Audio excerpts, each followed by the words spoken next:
Hello all, welcome you all. I hope you can hear me. I'm Ayush Bansal. Just to give a brief background, I run a startup called as idreamcareer.com. Uh, the panel today and the topic for this session is building resilience. How can we really support our children to react and respond to this uncertainty that we are facing right now? And the session will also address some immediate concerns around college admissions, board exams, what are the careers and future for children, and also broadly, how are we going to deal with adversity? How are organizations who are working on the ground, and we have an excellent panel today, how are they reacting to this and equipping kids to be in more control of their future? I would like to start the session with a very famous quote, which relates to this entire topic and what we're going to discuss. It says, "It is your reaction to adversity, not adversity itself, that determines how your life story will develop." And I believe that right now, young students who are facing this entire challenge, the main point for them is how they react to this situation now, right? So proceeding with this quote now, uh, I would like to first give out each of our panel member to introduce themselves. Let them introduce the entire organization themselves, and also answer a very specific question, which is what are the challenges that they are seeing right now among their community of students as a result of entire COVID-19 crisis. So over to Akanksha, who is Chief Program Manager at Teach for India. If you could start with an introduction and answer this question. Thanks, Ayush. Hi, everyone. My name is Akanksha. I am part of the leadership team at Teach for India. We essentially run what we call a leadership development program. And so many of you would have heard about the Teach for India Fellowship, which is a 2-year program through which we bring in some of the most passionate young people in the country who are college graduates, young professionals, to directly teach for 2 years in government schools and very low income private schools. And the idea is that by really being on the ground for those 2 years and working with some of the most vulnerable populations, you'll get to see the realities of what's happening in education at the grassroots level. And after the 2-year fellowship, our alumni are free to do whatever it is that they choose to do. But we believe that something transformational happens in the fellowship, and no matter where they end up, whether it's continuing to work in the education sector, many of them also go back to the corporate sector. But increasingly, we found that no matter where they are, they actually continue to impact the problem of education inequity in our country from various different angles. And that we believe is essential because to really transform the state of education in our country, it's not just what we do as educators, it's going to need to happen from all different angles, which include what happens with our governance and policies, as well as how corporates work, and obviously what happens in the sector itself. So that's a little bit about what we do. In the fellowship itself, currently we have about 1,000 fellows, and so each year we bring in a class of about 500 to 550 fellows. So we work directly in 7 cities, and the students that we work with, because they're in the government school system, often tend to be children from migrant families. And usually on average, the family monthly income is between 10 to 15,000 rupees. So based on that, I used to go back to your question, which is what are the challenges that we're seeing with the students that we work with in that setup within the fellowship. Some of these are already much talked about now over the last few weeks. So obviously we're seeing that because these are migrant populations, we're seeing a little bit of the trend of families going back, given that they've been struggling with livelihoods. So we've seen that with some of our families. Although I will say, given that we're in cities, we've not seen as big of an exodus. So, it's impacted about 10 to 20% of our kids, which is a rough estimate that I have, but perhaps not what we're seeing in other towns in the country.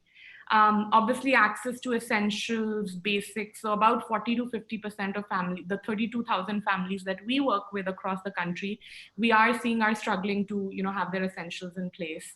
The other much talked about phenomenon is kids being stuck on the wrong side of the digital divide. So that is very much what we're seeing with almost 50 to 60% of again, those 32,000 families in different forms.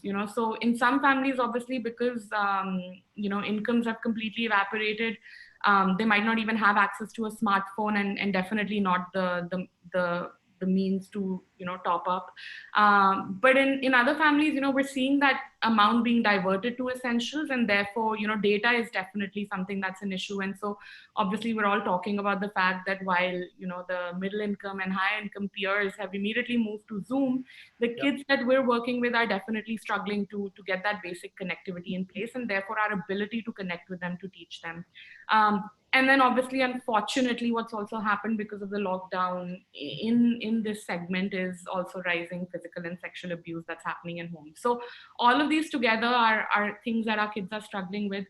I want to go just one layer deeper because, I know these trends have been much talked about, but I'll tell you what else we're starting to see.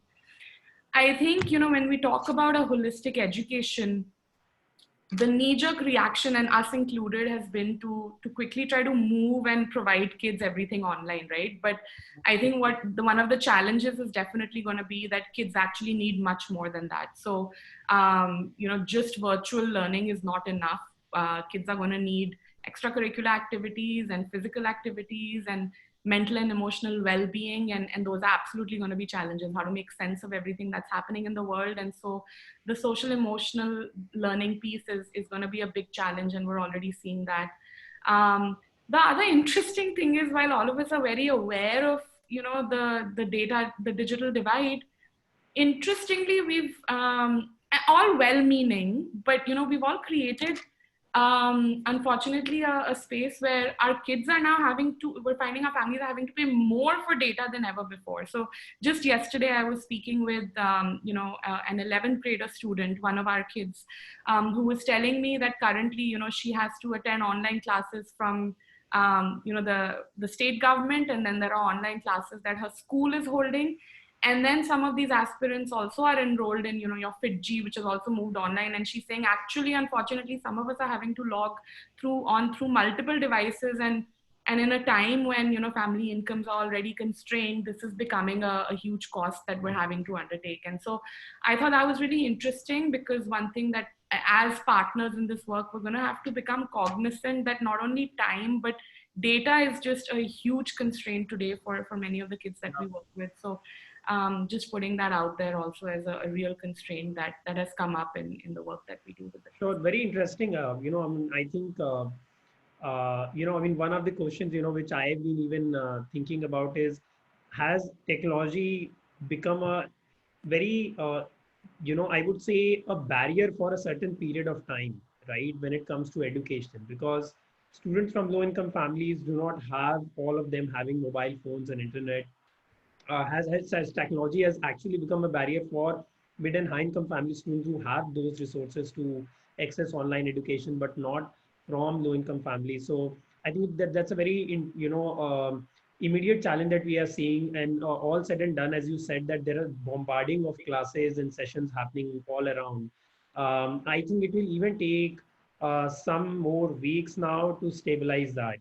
I think eventually that will stabilize as well. Is probably that would happen because it was an instant reaction by every organization, right? Correct. State Yeah. government organizations will do anything that can happen digitally. So I think that may stabilize as well in the coming weeks and months, because we all know that this crisis is here to stay, and maybe schools are not going to open very quickly as we probably were expecting to. So thanks so much, Akansha, and a really great perspective on it and the work that TFI is doing, and we'll talk more about it. Moving on to Sucheta, who is the CEO of Dream a Dream. Sucheta, could you please introduce yourself and talk about what are the challenges that you are seeing among your community of students right now?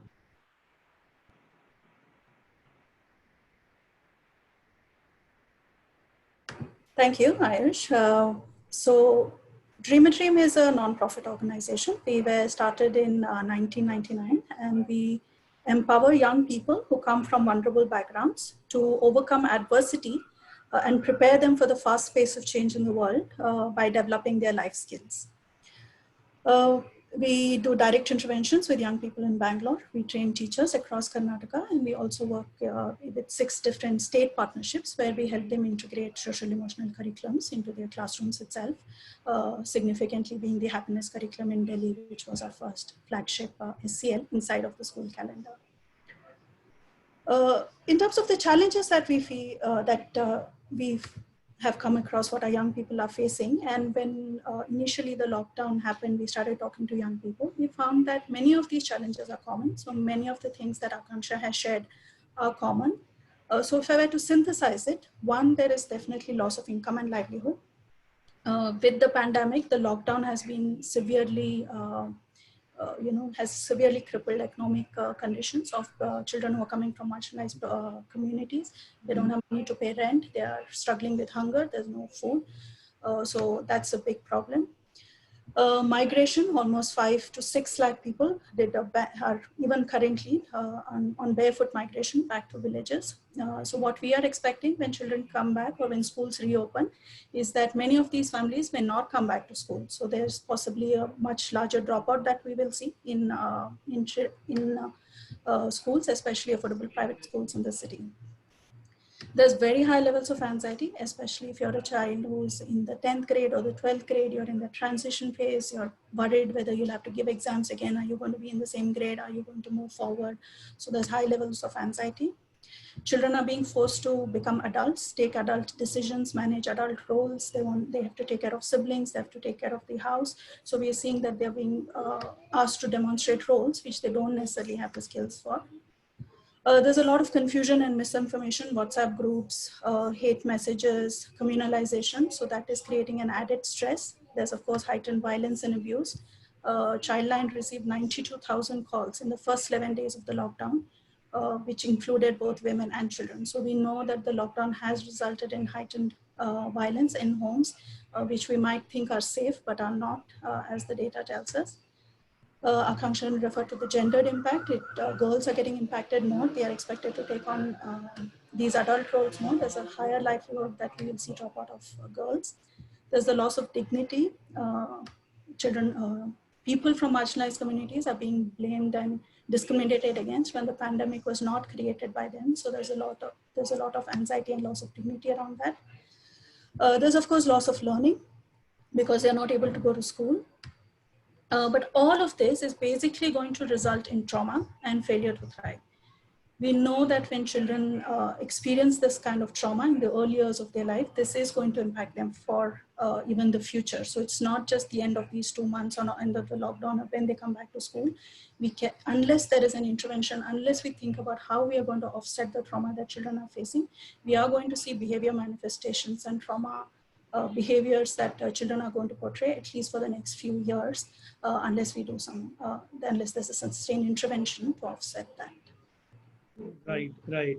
I think one of the very important thing that you mentioned as a challenge is that a lot of migrant workers who where they have now shifting back to rural villages, from metro cities, uh, and there would be a case wherein a bigger percentage of them may not even come back, right? Yes. Either because there will be no jobs left for them, even because of the dampening economy, and Yes. there will be huge dropout rates, as a result of this, because there is no effective system right now. And I think this is a really good point for the government, state governments to work upon, with the fact that how can they really change their admission from one school in metro area to a rural area very quickly and efficiently.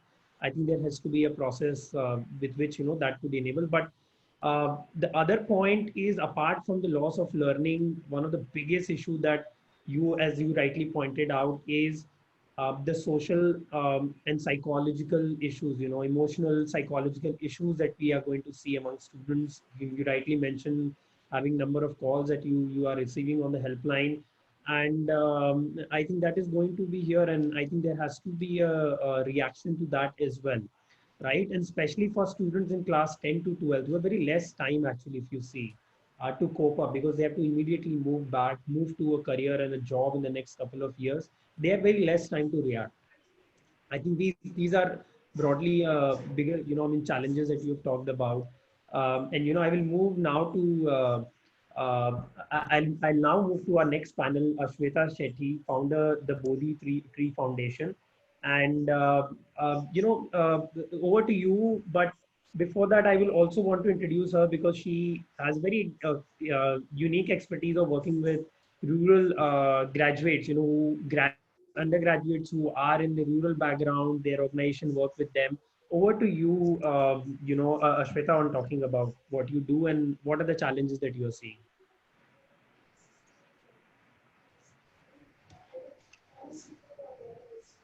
Thank you so much. So I'm Ashwita. We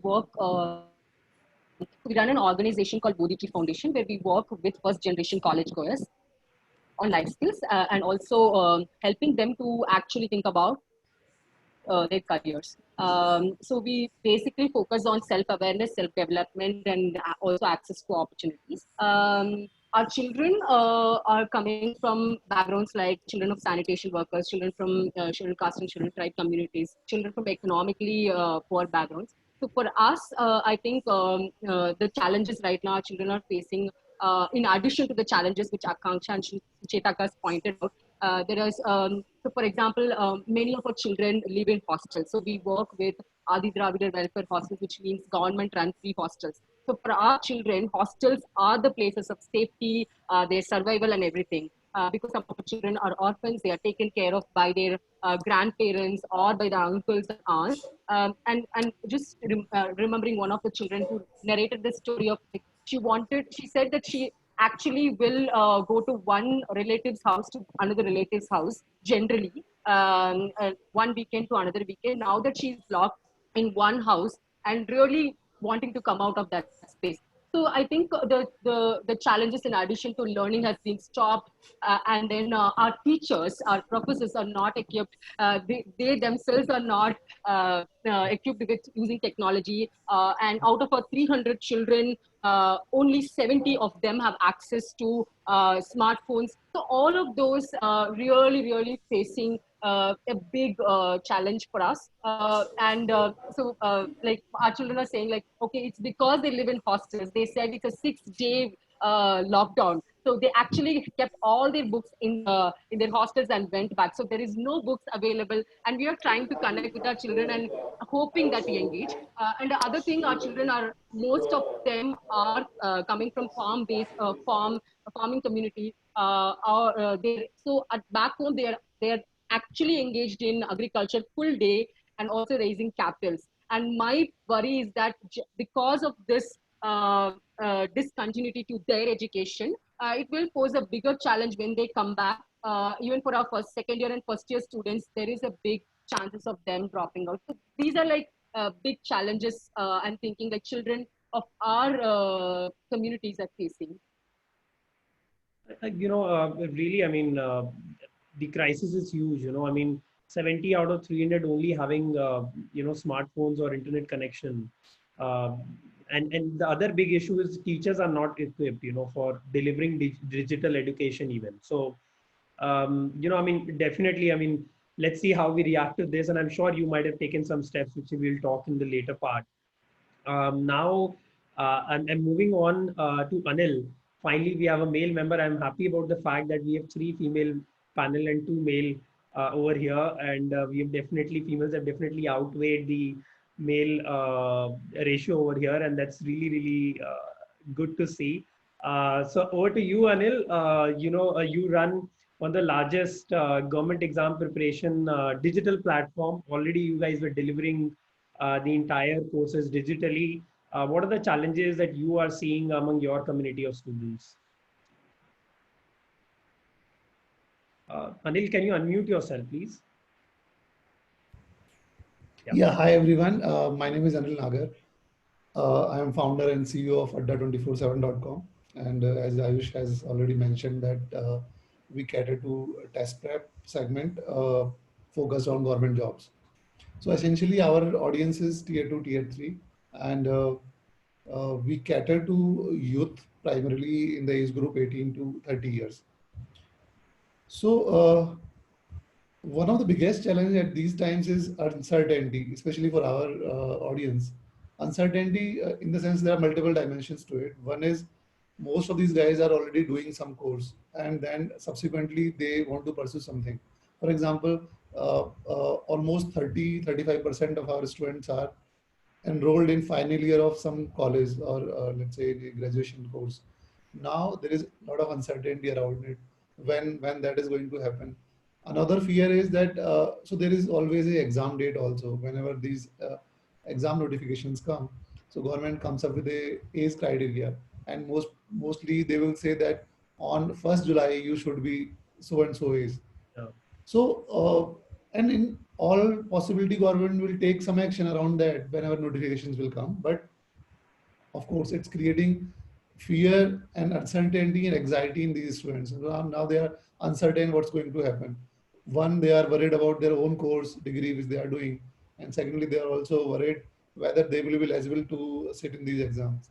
Yeah. Other second challenge for these guys uh, or second worry for these guys is whether they will have same opportunities as they used to be last year or the previous years. For example, because of COVID, it's not possible to conduct exams. Government has almost postponed all the exams, including test prep, including even IT and medical also. And that is another point which is worrying them Yeah. because till last year or till last few years, they had this notion that they will complete their course and then they will give some exam and probably they will get a job in some government sector. Uh, but now that's again getting questioned again and again whether there will be exam, whether they will be eligible for those exams, whether they will get through those exams. And of course, there is negativity, a lot of negativity around jobs. So jobs in private sector are getting lesser and lesser day by day, and there's a lot of firing also on the other hand. Yeah. That's another point which is creating huge panic in these students. And what they feel is earlier they used to think that okay, now one of the choices that I can get some private job. Another choice is that they might apply for a government job. Yeah. It's another thing whether they will get it or not, but there was a hope and there was a lot of positive hope around it that they had multiple options. But now these things are worrying them.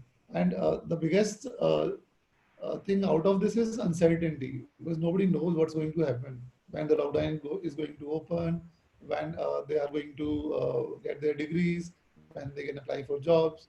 So yes, our audience is effective in terms of business model for us. Uh, so there's not much change because already we were doing online only, and most of our audience already has mobile phones and devices in their hands. But because of the whole situation around examinations and uncertainty around their courses, it is actually creating panic in these students. Yeah, yeah. I think one of the major gap here, which is going to come, which we are also seeing at iDrinker, is the information dissemination and the dynamism involved in these exams, the changes in the process, the selection process, the dates, etc., the eligibility, all of that. And I think how the young students in that age group are going to get this information, at the Right, right point of time, because there would be even lesser time for you to react. There will be less time given for form submission, etc. I think that's one of the major challenges, and obviously psychologically it is creating panic, though the exams will happen at right, certain point of time, but it's just the human behavior with which the panic is being created. right. Moving on, Akanksha, and now we'll move to a section of, we have talked enough about the problems and the challenges. Now moving on to what are the actual interventions that we are doing, how are we all reacting to this entire situation at our organization level? And Akanksha, tell us, I mean, at Teach for India, what are the top practices that you're seeing, some of the few very interesting, innovative practices that TFI fellows have been implementing to cater to this crisis, to react to this crisis, so that students can learn, or maybe apart from learning as well, what else support that they have been providing them. Can you share a few of them? And also, as an organization, how have Teach for India also enabled their fellows as well, during this time to be resilient? Because your entire model depends on TFI. If they are not resilient, how would they really deliver pass this on to the students. How have TFI enabled their fellows as well? Yeah. Yeah. I mean, interestingly, I think for years we've known how health and education are quite closely linked to each other. But I think what's happened over the past few weeks is that that connection and the flow of health and education one into each other has just become more stark than ever before. And so I think for people working in health and right now figuring out how to contain this, they're they're realizing that actually like health outcomes are closely tied to literacy, right? And so similarly, I think one of the big shifts that I'll talk about is, we've kind of really had to reorient ourselves and say that while we're in the education sector, actually it is very closely linked to health in multiple different ways. So I think at the very kind of outset, if kids don't have basics provided for, they're not going to be able to learn, right? So very quickly what we did was we took our army of fellows and staff, and we actually collected data on each of the 32,000 families that we were working with. And actually that gave us very nuanced insights about what was happening on the ground. So we basically mapped, which families have access to food, medicines, essentials, internet, and a few other parameters. And what it told us immediately was, what are the hotspots? Where are the communities where, the government schemes are not flowing all the way down?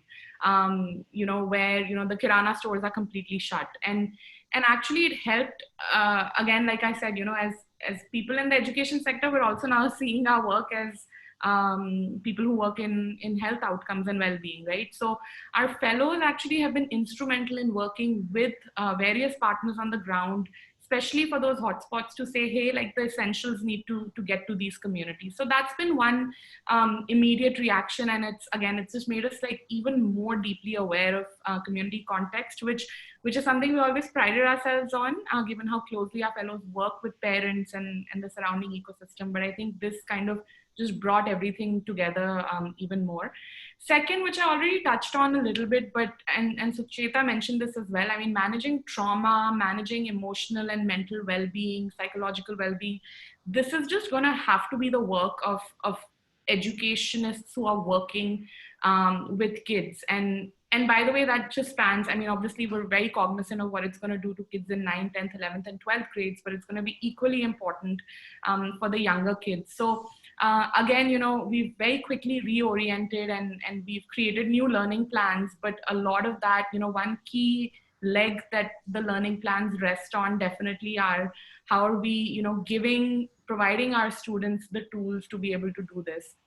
Right. And then I look at it as three categories. Ayush, with COVID coming in, I think we think about what is transferable. So what were we doing offline that we need to now do online? And so obviously, how do we take curriculum to the virtual mode is something we've all thought about.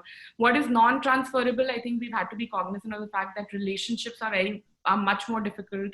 And therefore what's going to need to happen when kids do come back. And that's very much top of mind.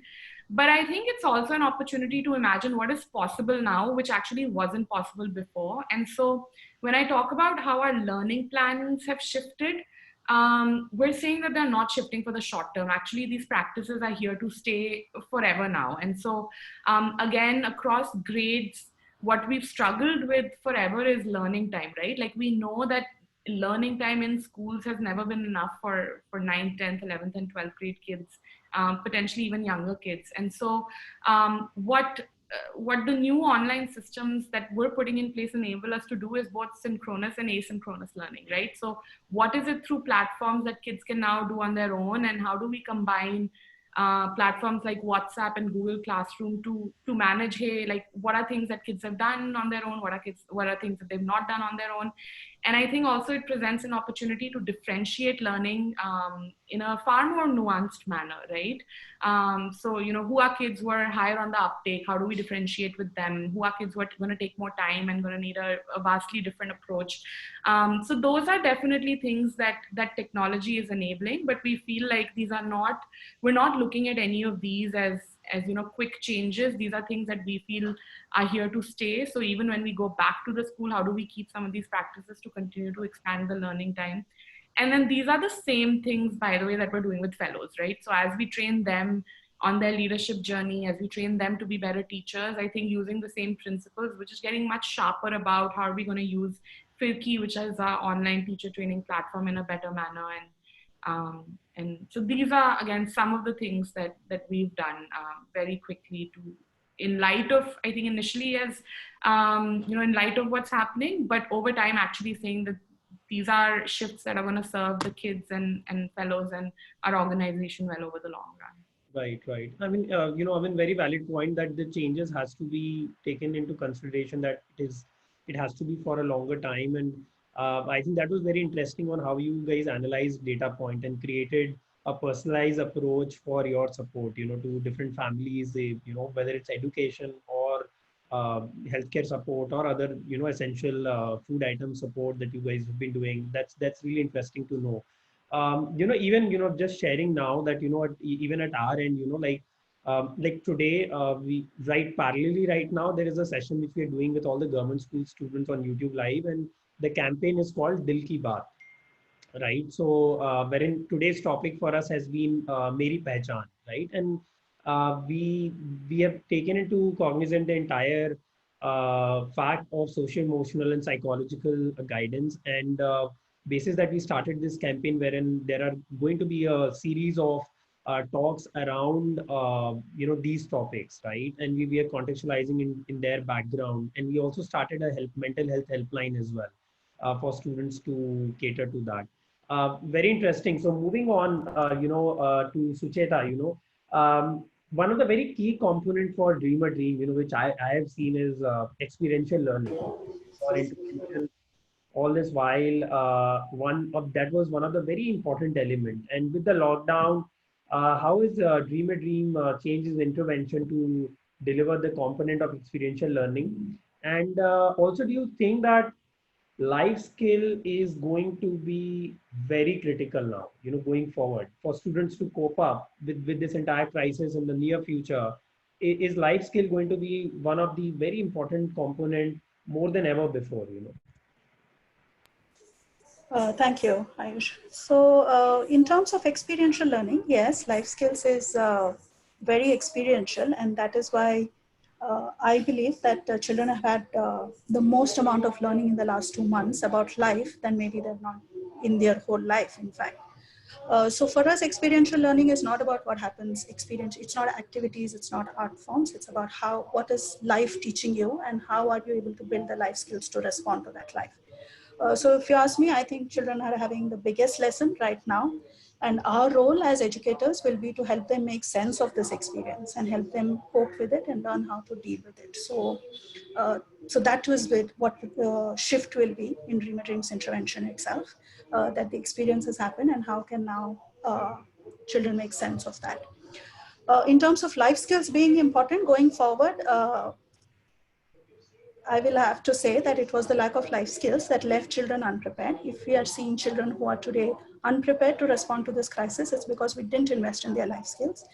So yes, life skills is critical, was always critical. I hope that this crisis and this pandemic will wake us up to the fact that this needs to be the focus, whether it's of education or youth work or preparing children for jobs for the future. The future is here, it's uncertain, it's unpredictable, it's challenging, it's complex.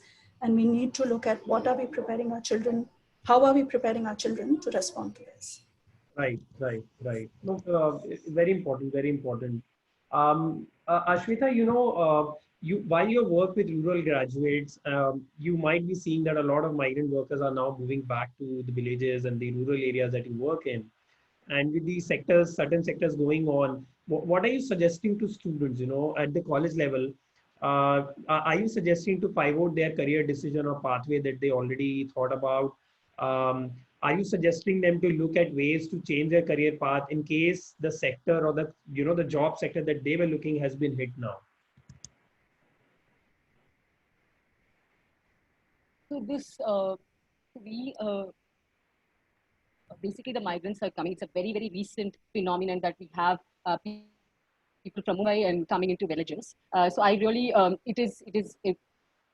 I really don't know how to predict this. What kind of career changes my children would have have. But basically, our children generally work in and around the city. They don't really move out because 90% of the children we work are girls. And but I think because there are lots of changes in terms of career and in terms of higher education. Basically, many of our children are not applying for higher education, for fellowships and all of those things because their parents are not allowing them to apply because Chennai and places like Delhi, they are not going to go out. So that's one thing. Higher education is not going to happen. And also in terms of career, we are because of this whole thing. We also realized that we had some time with our children to really equip them. So we are doing English language training. We are doing conference calls on different types of careers. We are doing mentorship programs for them to really understand, giving each one of their children a mentor so that this time they can really understand what kind of careers they want to go into if something changes. So yeah, I think I really don't have a thought about the migration coming back, and what kind of age group is also coming back is also something we have to think about. What kind of jobs they are employed there, and how is it going to affect the village economy in many ways. I think our children are having a very different challenges in terms of this pandemic. Right. You know, I mean, you know, I mean, adding on to that, I also, you know, personally feel and that that career decision that students were taking, you know, they have to look at, they have to evaluate that back, you know, especially the one who are appearing in class 12, who have appeared recently and we will be appearing for some of the subjects that have been left, or the one who have moved to 12th right now, especially for these two category and the final year of college students as well. Because the sectors that probably they were looking at and who have been, you know, majorly hit, like let's say travel and tourism, they will it will take time for them to revive and there will be a scarcity of jobs. So taking you know, they pivoting to probably different sector or looking at a different skill to move on to a different sector is very critical for them.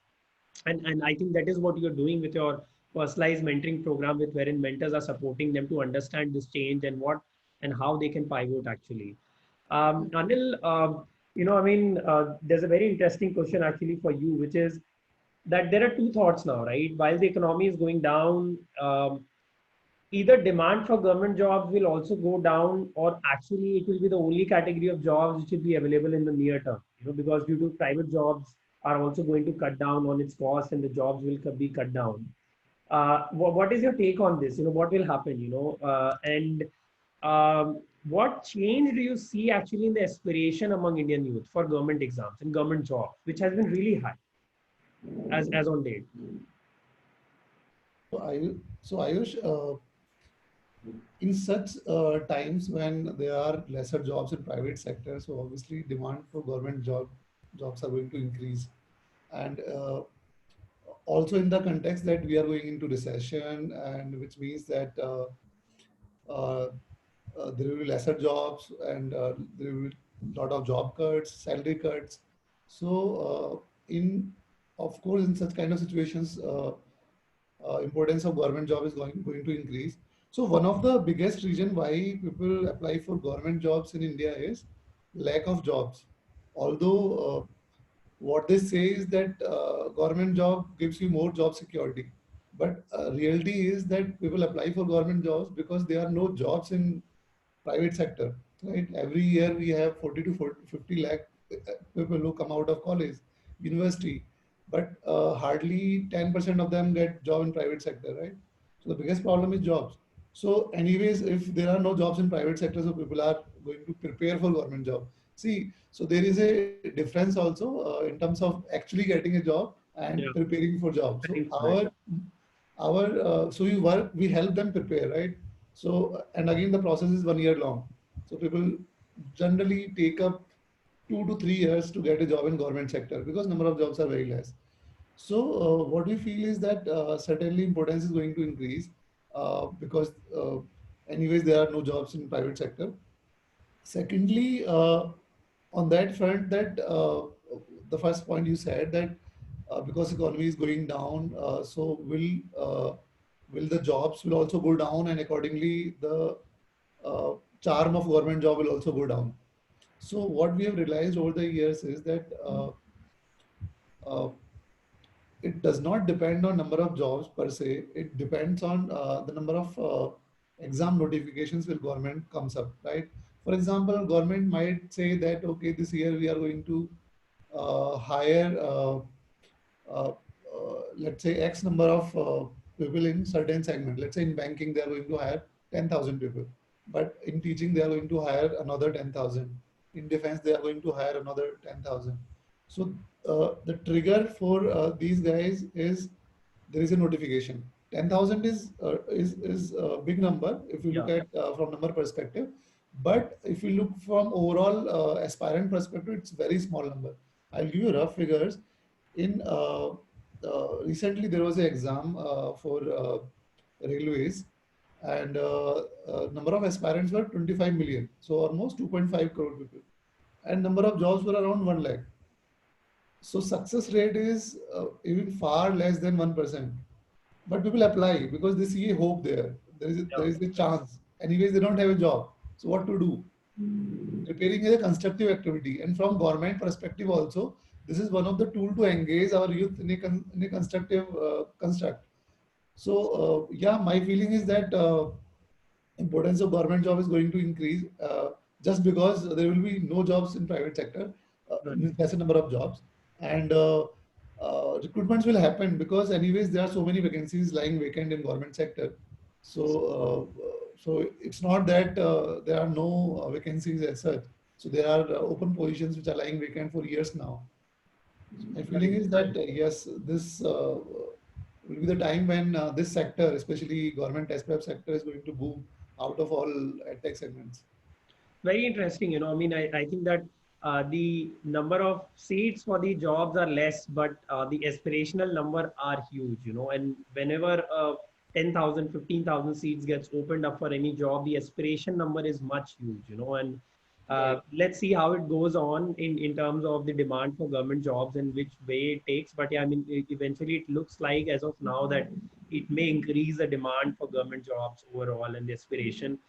We are short of time. I think we just 1 minute left, and we got two questions which have been already being answered. One by Sucheta, and we've already taken one into our perspective of our discussions before. If there are any questions as of now, we can take it up.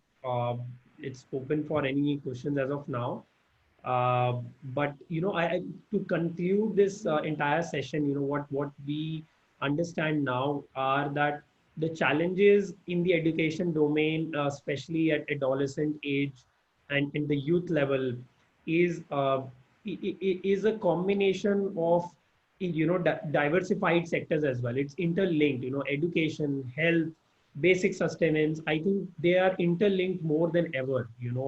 I think more than before ever, it has never happened. The need of this interlinked issues that has come in front of us. And I think one point which has come from everyone, from a very such a diversified, from government exam preparation organization to organization like Teach for India, which is in education, to life skills and rural graduate job preparation platforms, and organization like Dream a Dream and the Bodhi Tree, is that all these are going to be interlinked. And while we look at the intervention, we need to keep this as a thought of how we could really react and change our intervention, which can just not support them in education and learning, but also support them in their socio-psychological aspect of their family support, their health, and all of that as well. So with this note, I think we will end this session. Thank you all for joining in. And I hope you guys are keeping safe at home. Thank you so much. Thank you, Thank you. everyone.